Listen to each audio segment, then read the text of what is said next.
दुलाराय आसाम दिपज्योति देउरि मनदीप दास गोसोखां जोलुर बादायलायनाय दिनैनि गेलेनायाव टाइ ब्रेकारनि हेफाजाबै घिलाजार सुपार 11 फुटबल हानजाया देरहानो हायो। आफां आसामनि बरपेटा रड स्पर्ट्स एकाडेमिनि बानजायनायाव थांनाय 17 आगस्तनिफ्राय जायगानि बरपेटा रड स्टेडियामाव दुलाराय आसाम दिपज्योति देउरि मनदीप दास गोसोखां प्राइज मानि ट्रफी जोलुर बादायलायनाया सोलिगासिनो।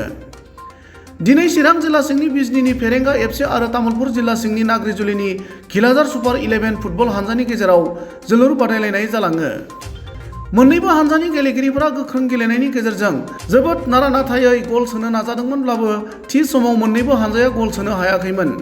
थि समाव ड्र जानायनि जाउनाव टाइ ब्रेकार होनाय जायो। उनाव टाइ ब्रेकारनि हेफाजाबाव घिलाजार सुपार 11 नाग्रिजुलि फुटबल हानजाया बिजनीनि फेरेंगा क्लाबखौ 5-0 गलनि फारागथियाव फेजेननानै उननि राउन्डआव गेलेनायनि खाबुखौ मोननो हायो। मख'नो गोनां बाथ्रादि दिनैनि खेलाखौ बुद्ध बसुमतारी रेफारि महरै आरो शाहिदुल इस्लाम खान कनक बर'मोना लाइनमेन महरै हेफाजाब होनानै दैदेनदोंमोन। गुबुन फारसेथिं 30 आगस्त एबा गाबोननि गेलेनाया हाउली जुनियर कलेज आरो आर्य शाह एकाडेमि सिमलागुरिनि गेजेराव जागोन होनना मिथिहोयो। बरपेटा रडनिफ्राय पुरन देउरिनि रिपर्ट, समनि रादाब। আজি কোন কোন হ'ল? আজি খেলত অংশগ্ৰহণ কৰিছে দিল্লী ফেৰেংগা দল আৰু ছুপাৰ 11 নাগ্ৰিজুলি। কালি খেলখন আকৰ্ষণীয় হ'ব বুলি হয়, দুয়োটা দলেই বহুত মানে শক্তিশালী। আমি কলেজৰ টিম বুলি ভাবি ৰাইজে মনোভৱ কৰিলোঁ, সেইটো কলেজৰ টিম হৈ থকা নাই। বহুতেই মানে নিজৰ কলেজৰ মানে মানদণ্ড ৰখাৰ কাৰণে বাহিৰৰ প্লেয়াৰ কালেকশ্যন কৰি তুমুল প্ৰতিযোগিতা কৰে। আৰু কিমান দূৰলৈকে চলিব? এইটো আমাৰ 15 ছেপ্টেম্বৰত ফাইনেল খেলখন মানে অনুষ্ঠিত কৰিবলৈ আমি কমিটিৰ সিদ্ধান্ত লৈছোঁ। টোটেল টিম কিমানটা আছিলে? টোটেল টিম কলেজ লেভেলৰ 16টা আৰু ক্লাব লেভেলত 8টা।